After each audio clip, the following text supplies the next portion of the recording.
RAB পুনর্গঠনে সরকার committee গঠন করেছে বলে জানিয়েছেন স্বরাষ্ট্র উপদেষ্টা অবসরপ্রাপ্ত লেফটেন্যান্ট জেনারেল জাহাঙ্গীর আলম চৌধুরী।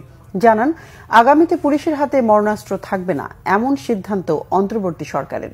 দেশের বর্তমান পরিস্থিতি নিয়ে সোমবার দুপুরে সচিবালয়ে বৈঠকে বসে আইন শৃঙ্খলা বিষয়ক উপদেষ্টা পরিষদ কমিটি। বৈঠকে র্যাব পুনর্গঠন, ভারতীয় নাগরিকদের পুশিন সহ সার্বিক পরিস্থিতি নিয়ে আলোচনা হয়।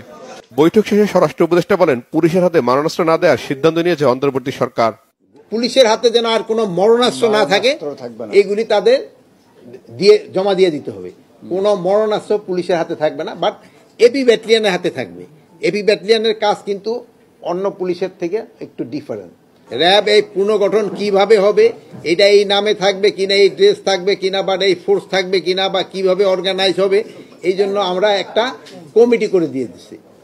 ওইটা একজন উপদেষ্টার নেতৃত্বে একটা কমিটি করে দেওয়া হয়েছে এবং কয়েকটা বাহিনীর হেডদের এটা মেম্বার করে দেওয়া হয়েছে। এ সময় খাগড়াছড়ি ও সুন্দরবন এলাকা দিয়ে ভারতীয় নাগরিক পুশিন করা হচ্ছে জানিয়ে বর্ডার গার্ড বাংলাদেশের মহাপরিচালক বলেন, প্রশাসনের মাধ্যমে তাদের নিজ নিজ এলাকায় ফেরত পাঠানো হবে। অ্যালার্মিং বিষয় হলো যে এর মধ্যে আমরা কিছু রোহিঙ্গা পাওয়া গেছে যারা ভারতের UNHCR এর রেফিউজি, ওইখানে রেজিস্ট্রেশন করা, আইডি কার্ডও আছে। এটা আমরা এই আমাদের দেশীয় UNHCR এর মাধ্যমে, আমাদের পররাষ্ট্র মন্ত্রণালয়ের মাধ্যমে এই জিনিসটা আমরা সবাইকে জানাতে চাই যে এটি একটি মানবাধিকার লঙ্ঘনের সামিল। BSF বরাবরের মতে ওরা কোনো স্বীকার করছে না যে এই বিষয়ে ওরা জানে না। এটা হয়তো তারা নিজেই চলে গিয়েছিল ভারতে, ওরা আবার নিজেই প্রত্যাবর্তন করেছে, এই ধরনের বলার চেষ্টা করছে। এটা আমরা মানছি না। আমরা ফ্ল্যাগ মিটিং করে প্রতিবাদ লিপি দিয়েছি এবং একই সাথে আমরা আমাদের পররাষ্ট্র মন্ত্রণালয়েও করেসপন্ডেন্স করে এই বিষয়ে ভারতীয় পররাষ্ট্র মন্ত্রণালয়ের সাথে যোগাযোগ করার কথা বলছি।